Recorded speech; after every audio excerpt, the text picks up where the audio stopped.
الرحمن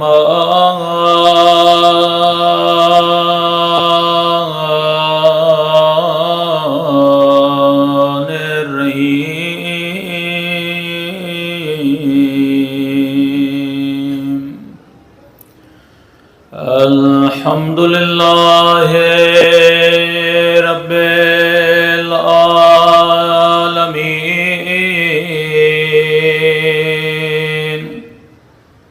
الحمد لله كما هو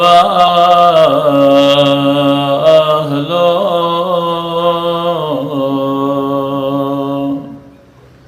الصلاة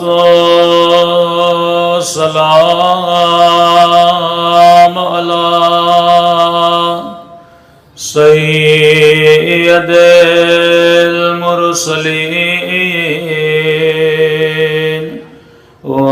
وخاتم النبيين أبي القاسم محمد صلوات پڑھے محمد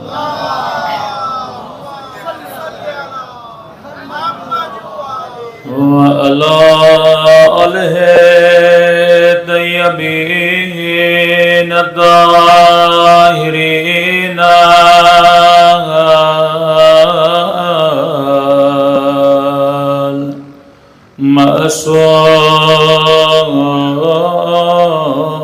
معصومین. سب مل کے اپنے مولا کے ظہور کی دعا.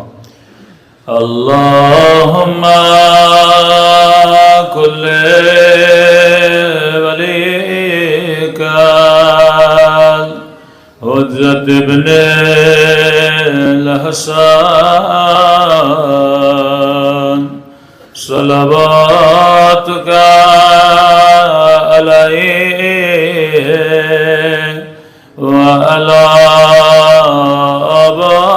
آبائه فی هذه الساعة وفي كل ساعة وليا وحافظا وقائدا وناصرا ودليلا وأنا حتى تسكنه أرضك طوعا وتمتعه فيها طويلا برحمتك يا ارحم الراحمین. صلوات پڑھیں محمد.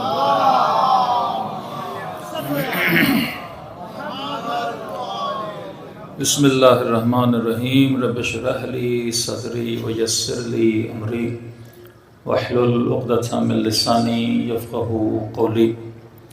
اما بعد فقط قال سبحانہ وتعالی فی محکم کتابہ بسم اللہ الرحمن الرحیم ان زعمتم انکم اولیاء اللہ من دون الناس فتمنوا الموت ان کنتم صادقین. صلوات پڑھے محمد و آل محمد.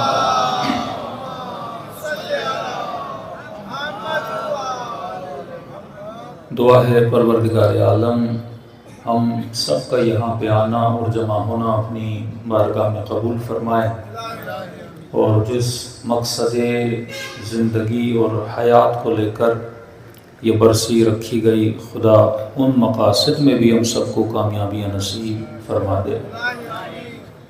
علماء اور بزرگان خطاب کر چکے، لہٰذا مجھ جیسے ناچیز کو اتنی ضرورت ہی نہیں، لیکن کیونکہ دعوت دی گئی تھی چند عرائض آپ کی خدمت میں رکھنا چاہتا ہوں. سب سے بڑا قوموں کا المیہ یہ ہوتا ہے کہ قومیں اپنے شہیدوں کو جب بھلا دیتی ہیں تو وہ قومیں تباہ و برباد ہو جاتی ہیں. وہ قومیں زندہ رہتی ہیں جو اپنے شہداء کو یاد رکھتی ہیں. اور اس وقت سب سے زیادہ نظام طاغوت کو اگر کسی چیز پر حساسیت ہے وہ لفظ شہید پر حساسیت ہے، لفظ جہاد پر حساسیت ہے، کیونکہ جب شہید کا ذکر ہوتا ہے تو قوموں میں شہادت کا جذبہ پیدا ہوتا ہے، جب شہید کا ذکر ہوتا ہے تو قوموں میں تصور جہاد جنم دیتا ہے، جب شہید کا ذکر ہوتا ہے تو قوموں میں بہادری جنم پاتی ہے، کہ وہ جملہ امیر المومنین فرمائیں کہ ہمارے اوپر فرق نہیں پڑتا کہ ہم اہل بیت والے موت پہ آئیں یا موت ہمارے اوپر آ جائے۔ کہ کربلا کے 14 سال کے بچے سے پوچھا جائے کہ قاسم کیف عندک الموت، جواب یہ دیں کہ چچا احلا من العسل، شہد سے زیادہ میٹھی ہے۔ تو جو قومیں ڈرپوک ہوتی ہیں وہ کبھی بھی انقلابی سوچیں نہیں رکھ سکتی، جن کے وجود میں خوف اور ڈر ہوتا ہے وہ قومیں کبھی بھی ترقی نہیں کر پاتی۔ فرمایا دشمن ایک اعتبار سے باعث نقمت بھی ہے، لیکن کبھی کبھی دشمن بھی باعث نعمت ہوتا ہے، کیونکہ دشمن نہ ہو تو انسان کے اندر مقاومت کا جذبہ پیدا نہیں ہوتا، دشمن نہ ہو انسان کے اندر مضبوطی پیدا نہیں ہوتی۔ انقلاب اسلامی کی مثال آپ کے سامنے، کہ اگر رہبر کہتے ہیں اگر یہ ہمارے دشمن نہ ہوتے تو آج ایران اتنا مضبوط نہ ہوتا، آج جتنا پاکستانی شیعہ عقیدے کے اعتبار سے مضبوط ہے شاید کوئی اور شیعہ مضبوط ہو، کیونکہ آپ کے مقابلے میں آپ کا دشمن کھڑا ہے، آپ کے مقابلے میں آپ کے عقیدے کا مخالف کھڑا ہے۔ لہٰذا شیعہ کے بچے سے بھی پوچھو گے اسے خلافت امیر المومنین کا پتہ ہے، اسے ولایت امیر المومنین کا پتہ ہے۔ تو دشمن کے دو پہلو ہیں، ایک نقمت لاتا ہے، ایک نعمت لاتا ہے۔ FATF میں جو شرائط رکھے گئے تھے جو پاکستانیوں کو تو بتائے نہیں گئے، لیکن جو قوموں کے لیے شرائط رکھے تھے کہ آپ اپنے اسکول کی کتابوں میں بچوں کو کبھی بھی شہادت کا درس نہیں سکھائیں گے۔ اگر آپ کی کتابوں میں کسی شہید کا نام بھی ہے اس نام کو آپ کیا کر دیں گے؟ مائنس کر دیں گے۔ کہ ایک بہت چھوٹا شہید جو ایران میں مشہور تھا، شہید فہمیدے، 15 سال کا جوان تھا، جس نے اپنے بدن پہ بم باندھ کے اور خود کو ٹینک کے نیچے دے دیا تھا تاکہ صدام کے ٹینک ایرانی جگہوں پہ حملہ آور نہ ہو۔ یہ ایک طرح سے 15 سال کا جوان اس قوم کا ہیرو بن گیا تھا، اور اس کی شہادت کے بعد اتنے 15 سال کے جوان بچوں کے اندر ایک جذبہ پیدا ہوا اور ان سب نے میدان جہاد کے لیے اپنا نام لکھوانا شروع کر دیا۔ FATF کے شرائط میں سے پہلی شرط یہ تھی کہ آپ اس شہید کی تصویر جو ایرانی کرنسی کے اوپر تھی اس سے ہٹا دو گے، اور روحانی کی حکومت کے زمانے میں اس شہید بچے کی تصویر کو ہٹا دیا کہ شاید امریکہ ایران کے سینکشن کیا کر دے، کم کر دے۔ کتابوں سے شہیدوں کے ذکر کو ختم کر دو، اپنے خطابات میں کبھی کسی شہید کا ذکر نہیں کرو گے، کیونکہ شہید کا ذکر کرو گے تو قوموں کے اندر کیا پیدا ہوگا؟ شہادت کا جذبہ پیدا ہوگا۔ دوسرا بڑا المیہ جو مخصوصاً ہمارے پاکستان کے تشیع میں پایا جاتا ہے وہ یہ ہے کہ ہم بہت گھبراتے ہیں اپنی قوم کو اپنی تاریخ بتائیں۔ آج کسی سے بھی پوچھیں مفتی جعفر صاحب کے بارے میں کتنے ہمارے شیعہ جوانوں کو پتہ ہے، آج شہید حسینی کے بارے میں ہمارے کتنے جوانوں کو پتہ ہے، آج شہید ضیاء کے بارے میں آل اوور پاکستان کے کتنے جوانوں کو پتہ ہے۔ ہمیں یہ تو پتہ ہوتا ہے کہ شہید ہوا، لیکن ہمیں یہ نہیں پتہ ہوتا کہ شہید کو کس وجہ سے شہید کیا گیا۔ ہمیں یہ تو پتہ ہے کہ شہید حسینی 80s میں شہید ہو گئے، لیکن ہمیں یہ نہیں بتایا جاتا کہ ان کی شہادت کا ریزن کیا تھا۔ ہمیں یہ نہیں بتایا جاتا کہ ہمارے شہداء نے کون سا زمانہ مظلومیت میں گزارا، کون سا زمانہ تنہائیوں میں گزارا۔ ایک زمانہ قبلہ مفتی جعفر صاحب کا تھا جس زمانے میں انہوں نے اجتماع کو جمع کیا تھا، لیکن علماء فرماتے ہیں ان کی زندگی کے جو آخری لمحات تھے وہ بے انتہا تنہائی کے لمحات تھے۔ اصلاً وہ اجتماعات کس لیے تھے؟ اصلاً یہ پاکستان میں شیعہ کشی کا رواج کب سے شروع ہوا؟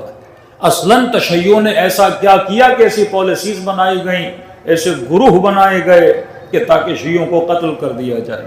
تو سب سے پہلی تنظیم جو تشیع اور تشیع کی قیادت کے حوالے سے بنائی گئی تھی اس کا نام تھا تحریک نفاذ فقہ جعفریہ۔ اس تنظیم کے نام میں اس کا مقصد تھا۔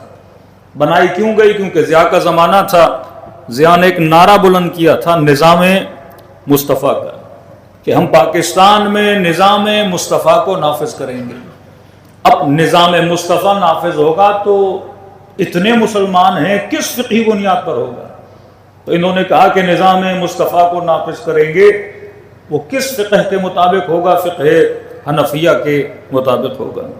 اب سب سے زیادہ جو اسلامی نظام کے مخالف اس ملک میں اگر کوئی تھا وہ سیکولر جماعتیں تھیں، اور اس وقت سیکولر جماعت کی سرغنہ اگر کوئی جماعت تھی وہ بھٹو شہید کی جماعت تھی، پیپلز پارٹی تھی۔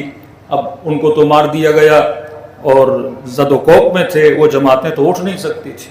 باقی جماعت اسلامی ہوں یا دوسری جتنی بھی اسلامی جماعتیں ہیں، انہوں نے تو ضیاء الحق کو امیر المومنین کا لقب دیا تھا کہ یہ ہے جو پاکستان میں نظام نافذ کرے گا۔ پاکستان کی کورٹوں میں شرعی عدالتیں بنائیں گے، اور پاکستان میں شرعی عدالتوں کے نافذ کرنے کے لیے لوگوں کو پکڑا بھی جاتا، کوڑے بھی مارے جاتے، جس کا ایک نشان آپ سب جانتے ہیں کہ جو قانون ضیاء الحق نے بنایا، اور جس قانون کی مخالفت میں آقا مفتی جعفر صاحب نے اتنا بڑا اجتماع اسلام آباد میں جمع کیا تھا، وہ یہ تھا کہ زبردستی لوگوں کے اکاؤنٹس اور پیسوں سے زکوٰۃ کو کاٹا جائے گا، جس کی مخالفت میں شیعہ اٹھے اور انہوں نے کہا کہ ہمارے مکتب میں نظام خمس ہے اور خمس حکومتوں کو نہیں دیتے، ہم مراجع کو دیتے ہیں، جس میں کامیابی بھی ملی۔ لیکن اس اجتماع نے، یعنی سب سے زیادہ اس زمانے میں بھی اگر کسی نے ضیاء کی مزاحمت میں اپنے قدم کو بلند کیا تھا وہ مکتب اہل بیت کے چاہنے والے تھے، کیونکہ سیکولر لوگوں کے پاس اتنی طاقت اور پاور نہیں تھی کہ وہ ضیاء کے مقابلے میں کھڑے ہو سکیں۔ ان کو تو زد و خوف کیا، زندانوں میں ڈالا، لیکن اتنا بڑا اجتماع کہ 1,00,000 لوگوں کو اسلام آباد میں جمع کرنا اور اپنے حقوق کے لیے، اپنے رائٹس کے لیے آواز کو بلند کرنا، کہ جناب سیدہ کا یہ وتیرہ تھا کہ چاہے حق تمہارا چھوٹا بھی ہو لیکن حق کو لینے کے لیے باہر نکلنے کا حق تم رکھتے ہو، اس میں کوئی خوف نہیں ہونا چاہیے کہ اگر تمہارا کوئی حق ہے اس حق کو لینے کے لیے باہر نکلو۔ اب یہاں پہ ایک نظام بنا، نظام مصطفیٰ، اور اس نظام کو نافذ کرنے کے لیے ایک فقہ کو چنا گیا۔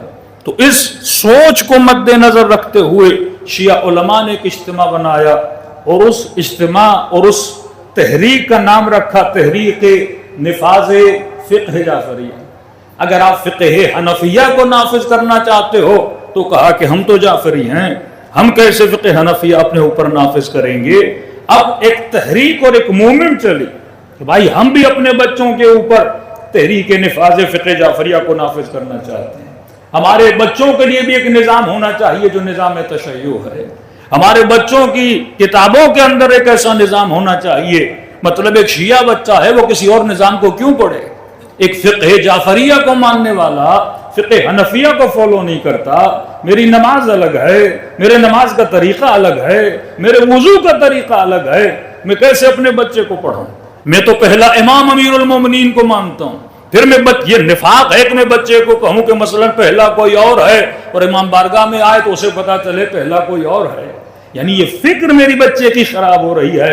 لہذا ایک موومنٹ چلی جس کو قبلہ مفتی جعفر صاحب نے، اس کے بعد شہید حسینی نے اس موومنٹ کو چلایا کہ شہید کی تقریر تھی حیدرآباد کے قدمگاہ پہ، وہ یہی پوری تقریر اس پر تھی کہ ہم نفاذ فقہ جعفریہ چاہتے ہیں، کہیں ایسا نہ ہو کہ یہ نظام نافذ ہو جائے اور اس نظام کی آڑ میں آ کر جتنے شیعہ ہیں انہیں بھی کنورٹ کر دیا جائے۔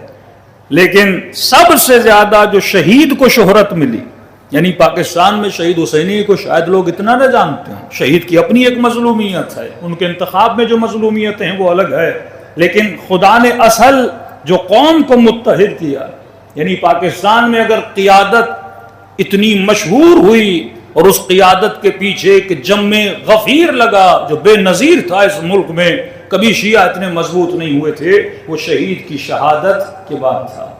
یہ شہید کے خون تھا جس نے قوم کو جمع کیا، جس نے شیعہ تنظیموں کو جمع کیا، جس نے شیعہ جوانوں کو جمع کیا، اور شہید کے بعد جس قیادت کو چنا گیا اس کے آپ دورے دیکھتے ہیں 90s میں گلگت ہو یا بلتستان ہو یا 90s اور اس زمانے کے انتخابات ہوں، اکثریت میں شیعہ جماعتیں سیٹیں جیت کر آئی تھیں۔ یہ کس کا اثر تھا؟ شہید کے خون کا اثر تھا۔ اور اسی نفاذ فقہ جعفریہ کی کڑی کو لے کر شہید ضیاء گلگت اور بلتستان میں چلے۔ ان کی تقریریں آج بھی موجود ہیں اور عنوان یہی ہے کہ میرا بچہ جب صبح اسکول میں جاتا ہے اور کتاب کھولتا ہے اور اس کتاب میں اسے یہ سکھایا جاتا ہے کہ وضو کرنے کا صحیح طریقہ یہ ہے، اور اگر وضو اس طرح نہ کیا جائے تو وضو باطل ہے۔ کہ اس کا مطلب آپ میرے بچوں کو کیا بتا رہے ہو کہ جتنے بھی جی بی کے بچے ہیں، جو اہل بیت کے چاہنے والے ہیں، جو فقہ جعفریہ کو ماننے والے ہیں، تو کیا سب کے وضو کیا ہو گئے؟ باطل ہو گئے؟ ایک چھوٹی سی ڈیمانڈ تھی، اور یہ ڈیمانڈ ہیومن رائٹس کے مطابق تھی، یہ ڈیمانڈ پاکستان کے قانون کے مطابق تھی کہ میں جس مکتب اور جس مذہب سے تعلق رکھتا ہوں میرے بچے کو ویسی ہی تعلیم دی جائے۔ اور اسی نفاذ فقہ جعفریہ کی جد و جہد کے خاطر پھر شہید کے خون کو بہایا گیا۔ لیکن یہ نادانیاں، قوموں کی نادانیاں، کہ ایک جنرل ضیاء جیسا کہ اللہ نے اسے واصل جہنم کیا، جس نے پوری مومنٹ چلائی تشیع کے قتل کے لیے، جس کی کڑیاں شہید حسینی کے بعد شروع ہوئیں اور کوئٹہ کے بم دھماکوں سے شروع ہوتے ہوئے یہاں تک کہ شہید کی شہادت ہو گئی۔ اور ایسے ہمارے نادان شیعہ بھی تھے، ایسے ہمارے نادان شیعہ بھی تھے جو جنرل مشرف کا نام آتا تھا تو کبھی علیہ السلام کہتے تھے، کبھی ان کو کہتے تھے یہ شیعوں کا ہیرو ہے۔ اور انہی کے زمانوں میں ہمارے بڑے بڑے علماء کی شہادتیں ہوتی ہیں۔ تو انسان کو سوچنا چاہیے، جب تک اپنی نسلوں کو حقیقت نہیں بتاؤ گے۔ اور شہید کی شہادت کے بعد جو معاہدے کیے گئے ان میں بھی یہی تھا کہ آج کے بعد آپ یہ ڈیمانڈ نہیں کر سکتے کہ ہم اپنے بچوں کے لیے سلیبس چاہتے ہیں، ہم اپنے بچوں کے لیے وہ کتابیں چاہتے ہیں، ہم اپنے بچوں کے لیے وہ درس چاہتے ہیں جس میں ہمارے بچوں کو تشیع کا کمپلیٹ نظام بتایا جائے، نظام ولایت بتایا جائے، امامت کی سوچ کو بتایا جائے۔ اور اسی فکر کو لے کر جب اہل بیت چلے تھے، آپ یہ سوچیں کہ واقعاً امام حسین سے کیا دشمنی تھی اس زمانے کے حکمرانوں کو، امام زین العابدین سے کیا دشمنی تھی؟ ایک امام جو گھر کے اندر بیٹھا ہے لیکن پھر بھی زہر دے کے شہید کر دیا جاتا ہے، ایک امام کو 14 سال زندان میں ڈالا جاتا ہے۔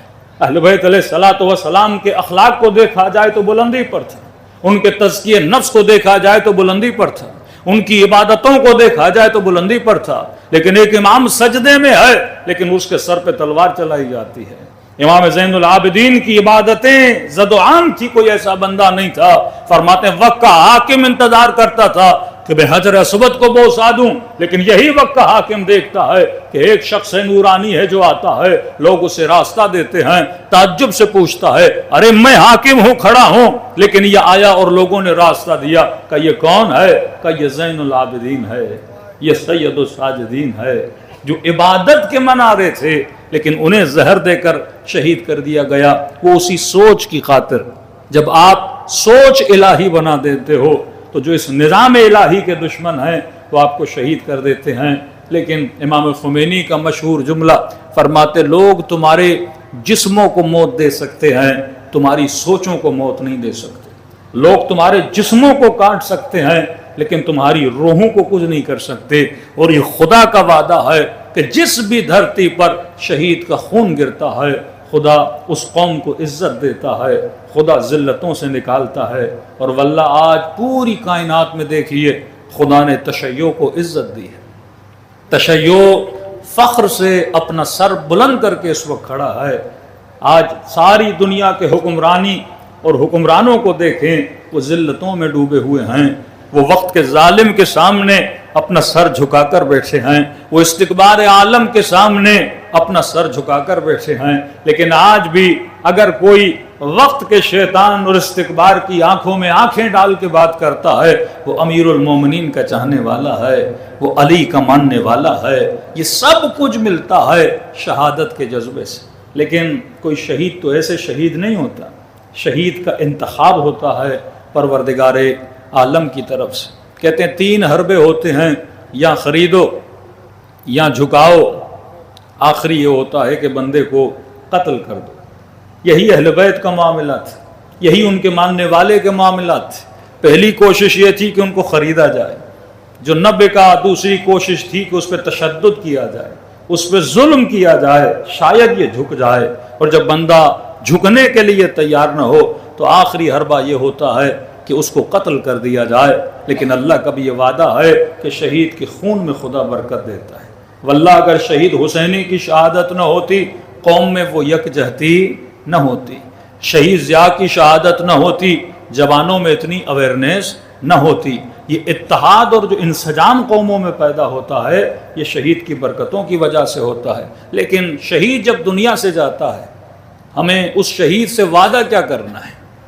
وہ جو اہداف تھے اس شہید کے، ان اہداف کو انسان پورا کرے۔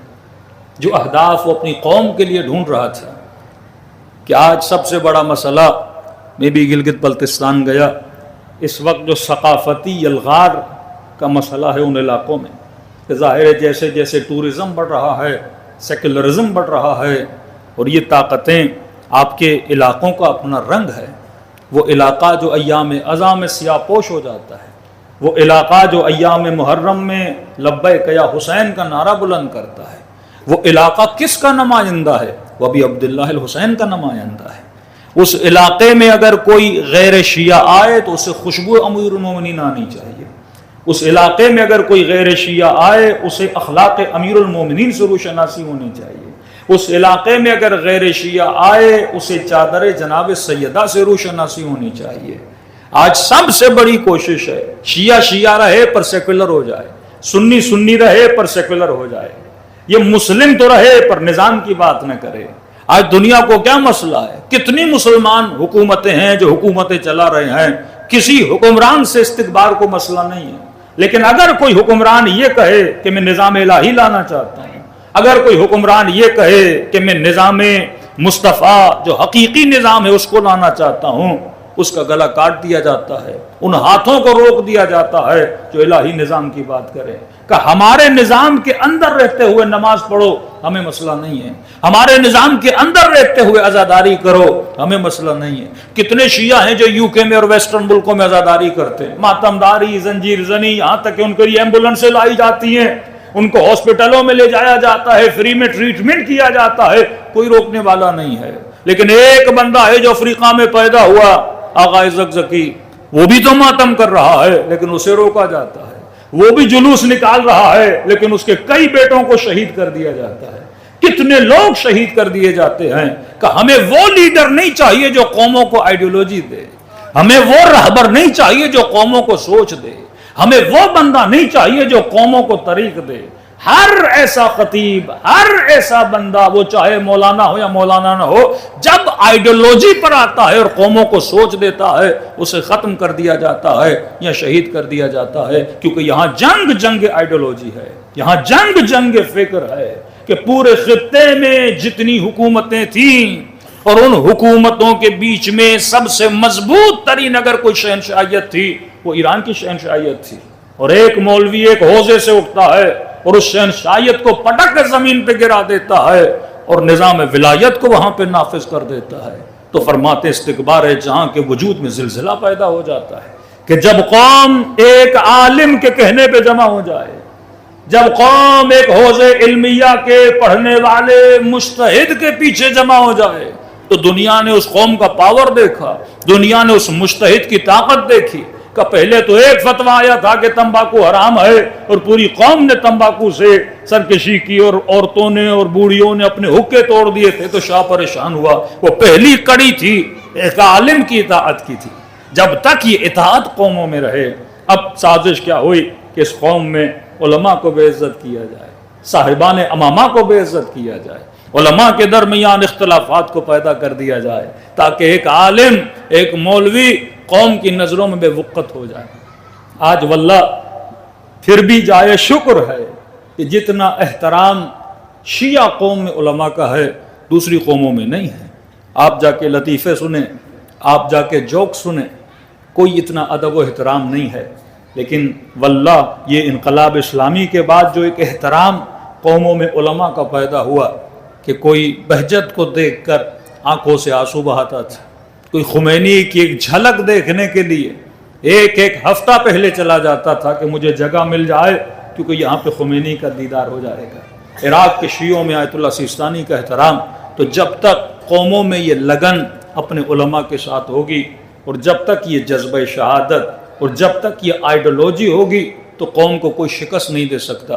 ہاں یہ ضرور ہے کہ آپ 200 300 لاشیں اٹھا لو گے، لیکن لاشوں کے اٹھانے سے قومیں ختم نہیں ہوتی۔ اگر لاشیں گرانے سے اور شہادتوں سے اگر اہل بیت ختم ہوتے تو کربلا میں ختم ہو چکے ہوتے، لیکن یہ کربلا تھی جس نے نام حسین کو زندہ کیا، یہ کربلا تھی جس نے پیغام اہل بیت کو زندہ کیا۔ دشمن چاہتا تھا کہ اہل بیت کو رسوا کیا جائے، اور یہ جملہ یزید کا کہ علی کی بیٹی الیاذ باللہ ثم الیاذ باللہ کہ تیرے رب نے تجھے رسوا کیا۔ آپ یہ سوچیں کہ علی کی بیٹی نبی کی نواسی شرابی کے دربار میں کھڑی ہو، ہاتھوں میں رسیاں ہوں، پاؤں میں بیڑیاں ہوں، کہ تیرے رب نے تجھے رسوا کیا۔ اور کتنا اعتماد تھا سیدہ زینب کو اپنے خدا پہ۔ خدا را یہ قوم کو بتائیے کہ شہید حسینی کی خصوصیتیں کیا تھیں۔ شہید کی تقریریں اٹھائیے، ایک مومن نے بڑی محنت کی ہے، 5 کتابیں شہید کی مارکیٹ میں آ چکی ہیں، تقریروں کا مجموعہ ہے۔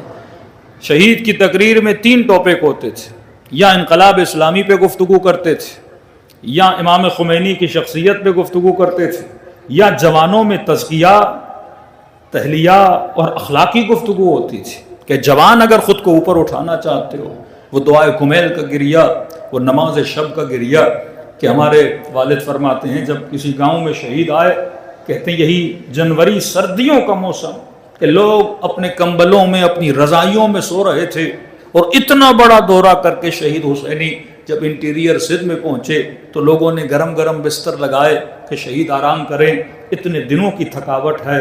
کہتے ہیں شہید سوئے اور ودن 20 یا ہاف این آور، آدھے گھنٹے کے بعد پھر کھڑے ہو گئے۔ کہا کہ شہید آپ نے تو آرام نہیں کیا، کہا کہ میں نے نماز شب پڑھنی ہے، میں نے نماز تہجد پڑھنی ہے۔ کہ اتنا ٹھنڈا سرد پانی جس سے وضو کیا، اتنے وقت کی تھکاوٹ، آدھے گھنٹے کا آرام کا، پھر مصلی پر بیٹھے، کہ اتنا گریہ کیا، جتنے لوگ سو رہے تھے اس گریے کی وجہ سے وہ لوگ بھی جاگ گئے اور انہوں نے بھی شہید کی نیابت میں نماز شب پڑھنا شروع کر دی۔ یہ وہ اخلاقی نکات تھے جو ان شہداء کے وجود میں تھے، یہ تزکیہ تھا ان شہیدوں کا جس کی وجہ سے وہ جوانوں کو اپنی طرف اٹریکٹ کرتے تھے۔ آپ ان کی تقویٰ دیکھیں، ان کا اخلاق دیکھیں، اپنے علاقے میں جو مدرسے بنائے، جو مسجدیں بنائیں، جو امام نماز جماعت کے اجتماعات کروائے، یہی رونقیں ہوتی ہیں کہ لوگ شہیدوں کو یاد کرتے ہیں۔ امام خمینی کی شخصیت میں جو جذبہ تھا وہ اخلاق کا جذبہ تھا، امام خمینی کی شخصیت میں جو جذبہ تھا وہ تقویٰ کا جذبہ تھا، کہ بس کوئی سنتا تھا امام خمینی کو، وہ لوگوں کے وجود کو اللہ پروردگار عالم کی طرف رب دلاتے تھے۔ تو جب یہ خصوصیات کسی بندے میں آ جاتی ہیں، خدا اس کا انتخاب کرتا ہے۔ شہادت اللہ کی توفیق ہے، ہر کسی کو نہیں ملتی، ایک حادثاتی شہادت ہے، لیکن ایک تو وہ ہے جو اپنی نمازوں میں بندہ اللہ سے شہادت مانگے۔ بعض لوگ سمجھتے ہیں کہ شہادت کی دعا کا مطلب یہ ہے کہ بندہ دعا کرے کہ خدایا مجھے شہادت نصیب کرو، اس کا مطلب یہ ہے کہ میں باہر نکلوں، خدا نہ خواستہ کوئی گولی مارے اور میں مر جاؤں۔ شہادت کا مطلب یہ نہیں ہے۔ دعا شہادت کا مطلب یہ ہے کہ ہمیشہ اور ہر لمحہ بندہ موت کے لیے تیار رہے۔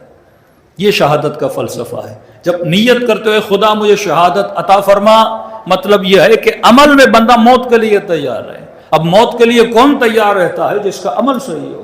جس بندے کا عمل صحیح نہیں، جس بندے کا اخلاق صحیح نہیں، جس بندے کو گناہ صغیرہ اور کبیرہ کی تمیز نہیں ہے، یہ بندہ کیسے موت کے لیے تیار رہ سکتا ہے؟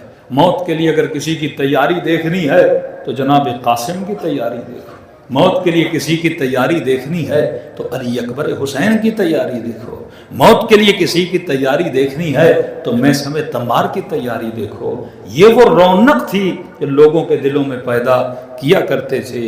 واللہ شہداء کی زندگی پہ کتابیں بھی لکھی جائیں اور ایک تاریخی کتاب ہسٹری پر ہو کہ شیعہ کن کن حالات سے گزرے ہیں، کیسی کیسی پالیسیاں اس ملک میں شیعوں کے خلاف بنائی گئی ہیں، کن کن ادوار میں ہم کتنے شہید ہوئے ہیں۔ ڈی اے خان چلے جائیں گے، تقریباً 500 سے زیادہ قبریں ہیں اس شہر میں، تقریباً شیعہ ہجرت کر کے چلے گئے۔ کوئٹہ جائیں گے، 2-2.5 ہزار سے زیادہ شہداء کی آپ کو قبریں ملیں گی۔ اسی طرح گلگت بلتستان چلے جائیں، وہاں پہ آپ کو شہیدوں کی قبریں ملیں گی۔ کراچی کے اندر دیکھیں، انجینئرز کو مارا گیا، ڈاکٹرز کو مارا گیا، وکیلوں کو مارا گیا، خطیبوں کو مارا گیا، بہترین نوحہ خانوں کو مارا گیا۔ کبھی آپ سوچا کریں کتنے نوحہ خان ہیں، لیکن سبط جعفر کو شہید کر دیا جاتا ہے، کیونکہ جو رسمی نوحہ خان ہے اس سے کوئی خطرہ نہیں ہے، لیکن ایک ایسا نوحہ خان جو قوموں کو سوچ دے، ایک ایسا نوحہ خان جو قوموں کو آئیڈیولوجی دے۔ شہید سبط جعفر کی شاعری میں آئیڈیولوجی ہے، اور کتنے اخلاقی پہلو ہیں ان کی شاعری میں کہ آپ دیکھتے ہیں امر بالمعروف بھی ہے، نماز کی رغبت بھی ہے، غیبت کی بات بھی ہے، حسن ظن کی بات بھی ہے، ایک دوسرے کی نفرتوں کی بات بھی ہے۔ یعنی جب لوگوں کے وجود میں اخلاقی پہلو بیدار کرے، اسے ایک نمش اور اسے ایک راہ اور روش بتا دے کہ واقعاً تم یہاں پہ جمع ہوئے ہو تو کیوں ہوئے ہو۔ اجتماع کا مطلب یہ نہیں کہ 4 باتیں کی جائیں اور انسان چلا جائے، یہ سوچے کہ جس وجہ سے شہید نے اپنا خون دیا، واقعاً ان اہداف میں ہم ابھی تک کہاں پہنچے، جس لیے شہید حسینی نے اپنی جان کو قربان کیا، واقعاً آج قوم کہاں کھڑی ہے۔ اس زمانے میں بھی شہید کا وجود خون جگر روتا تھا، جب شیعہ آپس میں لڑتے تھے، جب اختلافات ہوتے تھے، تو واللہ قومیں تب تک مضبوط نہیں ہو سکتی جب تک اپنے اختلافات کو دور نہیں کرتی۔ صلوات پڑھے محمد و آل محمد۔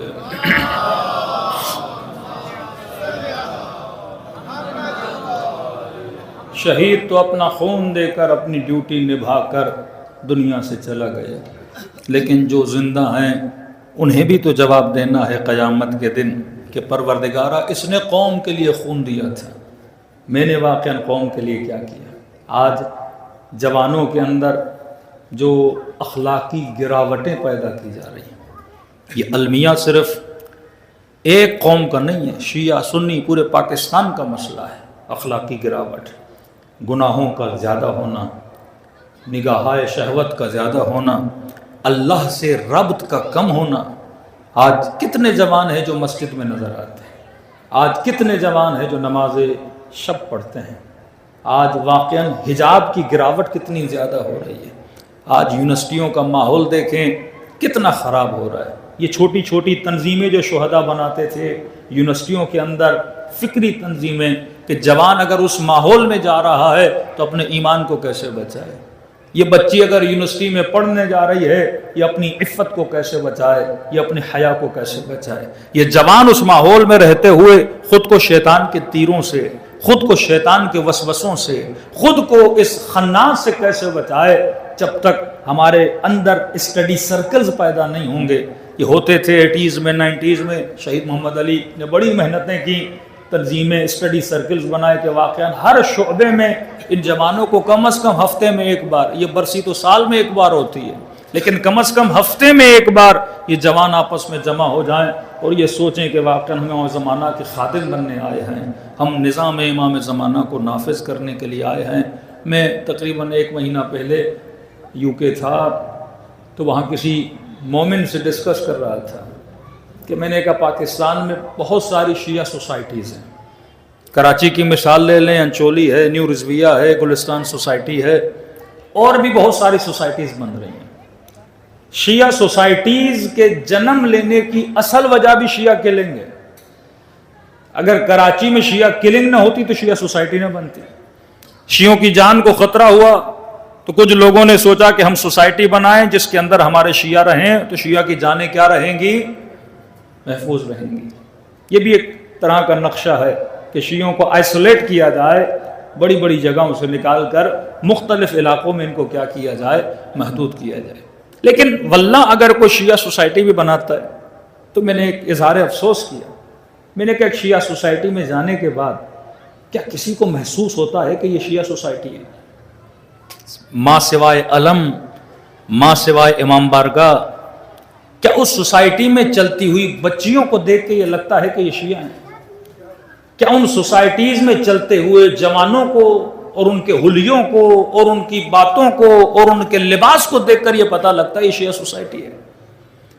انچولی چلے جائیں وہاں کا حال دیکھیں، مختلف سوسائٹیز آپ سروے کر لیں، لفظ ہے یہ شیعہ سوسائٹی ہے، نام رکھ لیا مثلا جعفر طیار، بھائی شیعہ سوسائٹی ہے، یا مثلا یہ مجلس وحدت المسلمین ہے، یہاں کہیں بھئی اکثریت مثلا مولانا کافی شیعہ رہتے ہیں۔ بھائی ایک سنی محلے میں جاؤں اور ایک شیعہ محلے میں جاؤں، مجھے کوئی فرق تو نظر آنا چاہیے نا۔ میں وزیرستان کا وزٹ بھی کروں، گلگت بلتستان کا وزٹ بھی کروں، مجھے کیسے پتا لگے کہ یہ شیعہ ہے؟ صرف نام سے پتا لگے کہ محمد علی نام ہے، حسن علی نام ہے، حسین علی نام ہے تو یہ بندہ شیعہ ہے۔ مولا فرماتے شیعہ کام سے جانا جاتا ہے، شیعہ کردار سے جانا جاتا ہے، شیعہ صفت سے پہچانا جاتا ہے، شیعہ اخلاق سے پہچانا جاتا ہے۔ آج واقعاً وہ نظر آ رہا ہے دنیا کس چیز سے انسپائر ہو، کہتے ہیں مسلمانوں کو دیکھتے ہیں کرپشن ان میں ہے، چوری ان میں ہے، جھوٹ ان میں ہے، جھوٹی قسمیں کھانا ان کے اندر ہے، یہ ہمیں کون سا نظام دیں گے کہ ہم اپنے ملکوں میں ان کا نظام نافذ کریں؟ لہذا جتنے بھی نظام ہیں وہ اس نظام کی پیروی کر رہے ہیں۔ تو ہم نے بلڈنگز تو بنا دی لیکن ان سوسائٹیز میں فکر اہل بیت کو نافذ نہیں کیا، ان سوسائٹیز میں مکتب اہل بیت کو نافذ نہیں کیا۔ ارے دوسرے نظاموں کو چھوڑ دیں، ان ایک شیعہ سوسائٹی میں جب بچہ بڑا ہو اور 17 سال کا ہو جائے، اس سوسائٹی میں میں نے تربیت کا بندوبست کیا کہ نہیں؟ اس سوسائٹیز میں جو کھانے کھائے جاتے ہیں کیا وہ سیرت اہل بیت کے مطابق ہیں کہ نہیں؟ جو لباس پہنائے جاتے ہیں کیا وہ سیرت اہل بیت کے مطابق ہیں کہ نہیں؟ اور ان سوسائٹیز میں کبھی اگر امام زمانہ گزرے ہیں تو کیا مولا کا سر فخر سے بلند ہوگا یا خدا نہ خواستہ شرم سے سر نیچے ہو جائے گا؟ حسین جب حبیب کو دیکھتے تھے تو کلیجے کو ٹھنڈک ملتی تھی، علی جب میثم کو دیکھتے تھے غم بھول جاتے تھے اپنے۔ فرمایا ایسے ہوتے ہیں ہمارے شیعہ۔ ایک 60-70 سال کی بوڑھی جب میرے 7ویں امام کے پاس آتی ہے، کہتی ہے مولا بیمار ہوں، حکیم نے ایک مشورہ دیا ہے، اس نسخے پہ عمل کروں کہ نہیں؟ امام نے فرمایا کیا کہا ہے؟ کہ مولا کہا ہے کہ شراب پیو۔ امام نے کہا تو کیا چاہتی ہے؟ کہ مولا جو آپ بولیں میں وہی پسند کرتی ہوں۔ امام نے کہا شاید پینے کے بعد تجھے تسکین مل جائے لیکن مجھ کو پسند نہیں کہ تو یہ کام کرے۔ کہ مولا جو آپ کہیں گے وہ کرنے کے لیے تیار۔ میرے 7ویں امام نے کہا کہ اتنا مانتی ہو مجھے؟ کہنے لگی اس کے سامنے ایک سیب پڑا تھا، اٹھایا، اس خاتون نے سیب کے 2 ٹکڑے کیے۔ کہ مولا ایک ہی درخت کا سیب ہے، ایک ہی درخت کا سیب ہے، حلال ہے، لیکن اگر کہو گے نا آدھا کھاؤ حلال ہے، آدھا نہ کھاؤ حرام ہے، آدھے کو پھینک دوں گی آدھے کو کھاؤں گی۔ امام نے کہا ایسے ہوتے ہیں موسیٰ کاظم کے شیعہ۔ تو اس جوان کو میں نے کہا کہ ہماری کوئی بھی ایسی سوسائٹی نہیں ہے، ایک خواب ہے، ایک سوچ ہے کہ کوئی ایک ایسا گاؤں ہو۔ ماشاءاللہ یہ موقع آپ گلگت بلتستان والوں کے پاس بہت ہے کہ جہاں پہ more than 80% شیعہ ہیں۔ صلوات پڑھے محمد و آل محمد۔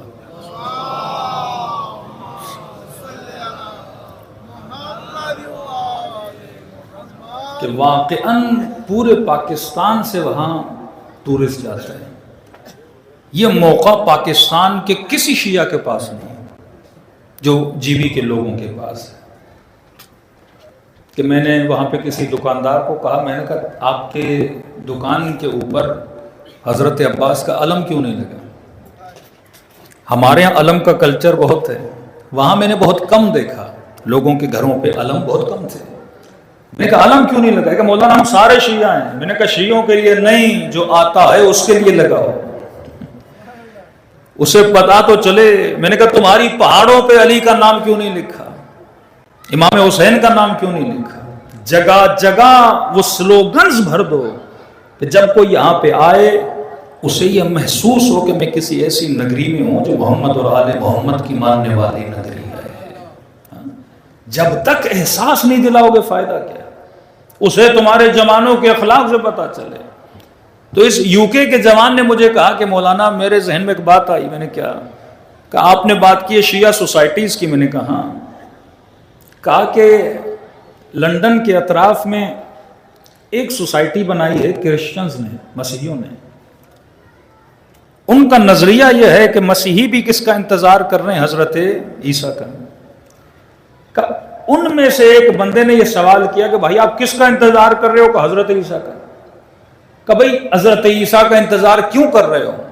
کہ جب حضرت عیسیٰ آئیں گے، عدل کریں گے، انصاف کریں گے، بھائی چارہ کریں گے، لوگوں کو خدا سے ملائیں گے. تو کہا کہ پھر ہم عیسیٰ کا انتظار کیوں کریں؟ وہی کام جو عیسیٰ آ کر کریں گے ہم ابھی سے کرنا شروع کر دیں. تو میں پھر گیا اس سوسائٹی کے وزٹ کے لیے. تو اس سوسائٹی میں ٹوٹل 300 کرسچنز رہ رہے تھے. اور میں نے کہا کہ آپ کے سوسائٹی کے رولز کیا ہیں؟ واقعاً آپ ان 300 لوگوں کو کیسے ہینڈل کرتے ہو؟ کہ ہماری سوسائٹی میں ایک نظام ہم نے قائم کیا ہے، وہ ہے بھائی چارے کا نظام. اگر 2 بجے بھی کوئی بندہ کسی کے در پہ جا کے بولے مجھے یہ کام ہے، مجھے یہ پریشانی ہے، کسی کو حق نہیں کہ اسے منع کرے، کیونکہ ہم سارے بھائی چارے کی بنیاد پر ہیں. دوسرا کہا کہ ہماری سوسائٹی میں غیبت کرنا منع ہے. پوری سوسائٹی میں اگر کسی کو کسی سے شکایت ہوگی وہ کسی اور سے نہیں کرے گا، ورنہ اسے سوسائٹی سے نکال دیا جائے گا. کسی مسئلہ ہوگا وہ سوسائٹی کے مولوی کو بتائے گا یا اس بندے کو بتائے گا کہ مجھے آپ سے کیا ایشو ہے. کہ یہ غیبت کرنا منع ہے. اور کہ سوسائٹی کو بنے ہوئے 70 سال ہو گئے ہیں، آج تک اس سوسائٹی میں کوئی جھگڑا ہوا ہی نہیں ہے.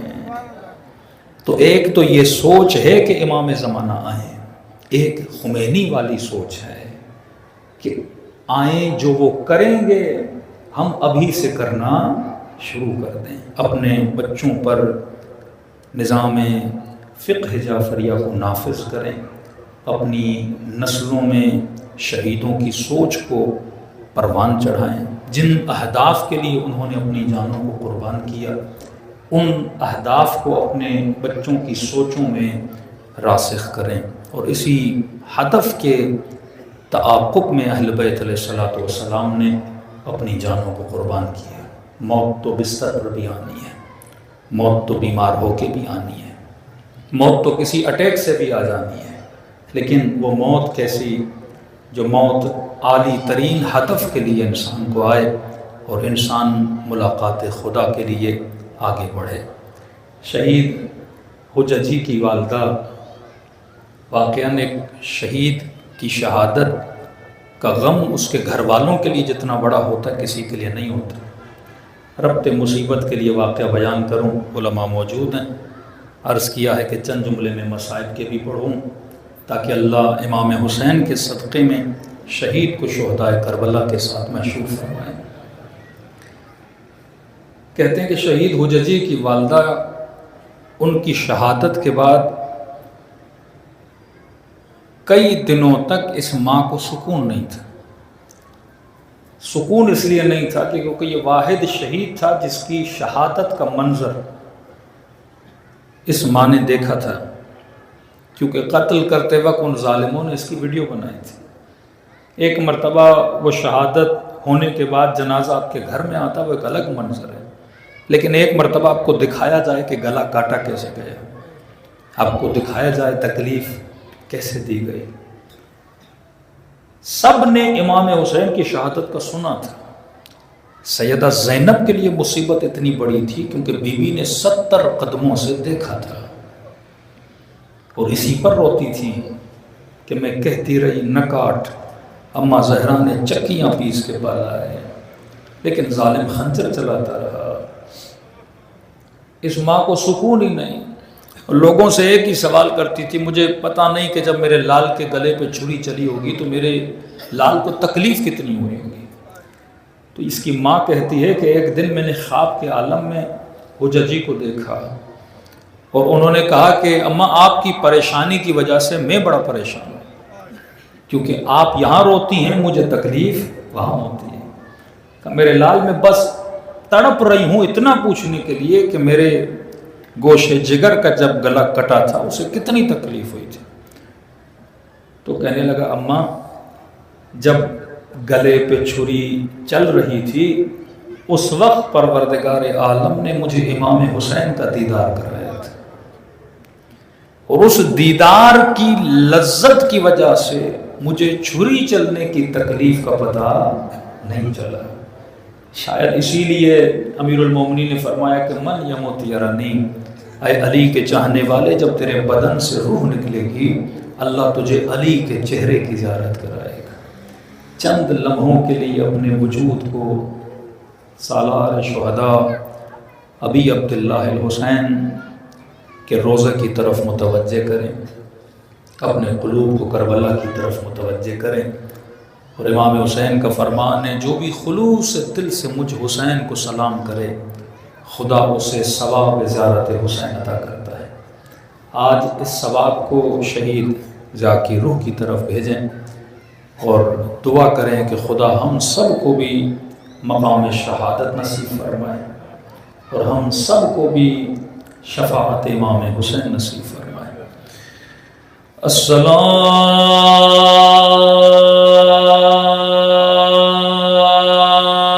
علی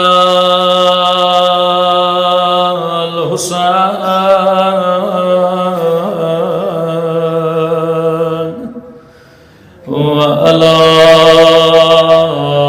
علی ابن الحسین، سب مل کے وعلی اولاد الحسین وعلی اصحاب الحسین، بلند آواز سے السلام علی الحسین وعلی علی ابن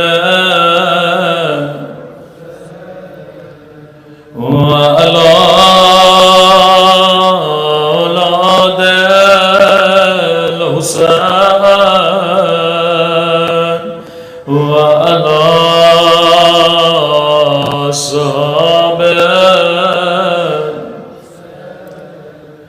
میرا سلام زینب کی لٹی ہوئی چادر پہ، فرمایا ایسے سلام کرو جیسے زینب نے سلام کیا تھا۔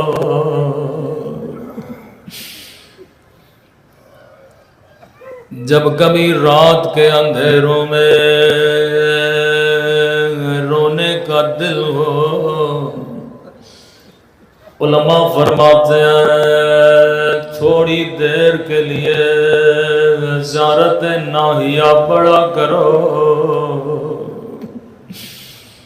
زیارت ناہیہ امام زمانہ کا نوحہ ہے۔ آج سب سے بڑا پرسہ امام زمانہ کو دینا ہے جو 1000 سال سے زیادہ گزر گئے پر اب تک لاشیں اٹھا رہے ہیں۔ فرمایا شیعو تو سن کے روتا ہے لیکن میں نے اپنی آنکھوں سے دیکھا ظالم نے میری سکینہ کو دمات مار۔ فرمایا تو سن کے برداشت نہیں کرتا لیکن میں نے اپنی آنکھوں سے دیکھا میری پھوپھی زینب کی چادر چھینی گئی، میرے اکبر کے سینے میں برچی لگی۔ فرمایا ایسے رویا کرو جیسے بوڑھی ماں جوان بیٹے پہ روتی ہے۔ میرے چھٹے امام کی حدیث فرمایا عزادار ابھی ذاکر نے مسائل پڑھے نہیں، پڑھنا چاہتا ہے، ابھی تو رویا نہیں، رونا چاہتا ہے۔ فرمایا تم سب کے سروں کے پیچھے میری دادی زہرا کھڑی ہو جاتی ہے، دعا کے لیے ہاتھوں کو بلند کرتی ہے، رو کے کہتی ہے میرے اللہ یہ میرے حسین کا عزادار میں زہرا اسرا دے، تو بھی اسرا دے ہو جا۔ زندگی میں کئی ذاکروں کے مصائب سنے ہوں گے، کئی نوحے خانوں کے نوحے سنے ہوں گے، لیکن فرمایا رات کے اندھیروں میں جب کبھی دل کرے رونے کا، فرمایا زیارت ناہیہ پڑھا کرو، یہ کسی عالم کا کسی ذاکر کا نوحہ نہیں، یہ فرزند زہرا امام زمانہ کا نوحہ ہے۔ سنیں گے اپنے جد پہ کیسے گریہ فرماتے ہیں۔ فرمایا میرا سلام ہو ان ننھے سے رخساروں پہ، اللہ جانے یہ کس کے رخسار ہے، کیا یہ علی اصغر کے رخسار ہے، کیا یہ قاسم کے رخسار ہے؟ میرے مولا امام نے خود بتایا، فرمایا میرا سلام ہو ان ننھے سے رخساروں پہ، او جن کا رنگ بدلتا رہا، یہ نہیں کا رنگ بدل گیا بلکہ بدلتا رہا، کبھی شمر کے تماچوں نے رنگ نیلا کیا، کبھی ظالم کے تماچوں نے رنگ کالا کیا۔ رسول خدا کی حدیث اپنے ذہنوں میں بٹھایا کرے، جب کوئی مسلمان ملے اسے بھی سنایا کرے، جب کوئی پوچھے حسین پہ کیوں روتے ہو تو یہ حدیث سنایا کرو۔ بخاری کی حدیث، فرمایا مسلمانوں کبھی حیوان کو بھی منہ پہ نہ مارا کرو، اللہ بڑا ناراض ہوتا ہے۔ حیوانوں کے چہروں کا بھی احترام کیا کرو۔ اب روایت کے جملے بڑے سخت ہیں، راوی کہتا ہے زندان شام تھا، جب بچی کی گودی میں بابا کا کٹا ہوا سر آیا، سر کو سینے سے لگایا، رو کے کہنے لگی او میرے غریب وطن بابا، او میرے 3 دن کے پیاسے بابا، بابا ذرا آنکھیں کھولو، ذرا میرے زخمی خسار دیکھو، بابا تیری سکینہ کا رخسار چھوٹا تھا لیکن شمر کا ہاتھ بڑا تھا۔ میں قربان امام زمانہ آپ کی مظلومیت پہ، حدیث ذہنوں میں رکھیے گا۔ فرمایا کبھی حیوان کو بھی منہ پہ نہ مارا کرو، انہوں نے نبی کی نواسیوں کو تماچے مارے۔ اگلا سلام اور زحمت کو تمام کروں، بڑا درد بڑا سلام، کیونکہ میرے امام زمانہ نے اس منظر کو یاد کیا اور زارو قطار روتے رہے. فرمایا میرا سلام ان زخمی ہونٹوں پہ، ان پھٹے ہوئے ہونٹوں پہ. اللہ جانے یہ کس کے ہونٹ ہے؟ کیا یہ علی اکبر کے ہونٹ ہے یا قاسم کے ہونٹ ہے؟ جواب میرے مولا نے دیا. رسول کی حدیث ذہن میں رہے، کبھی حیوا کے چہرے پہ بھی نہ مارا کرو.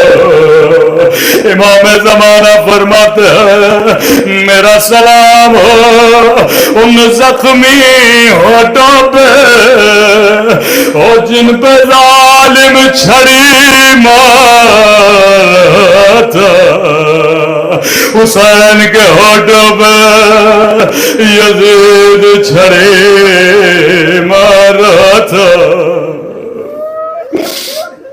میں کہوں امام زمانہ وہ ہونٹ آپ کو یاد ہے، لیکن میرا سلام ہو ان ننھی سی آنکھوں پہ جو یہ منظر دیکھ رہے تھے.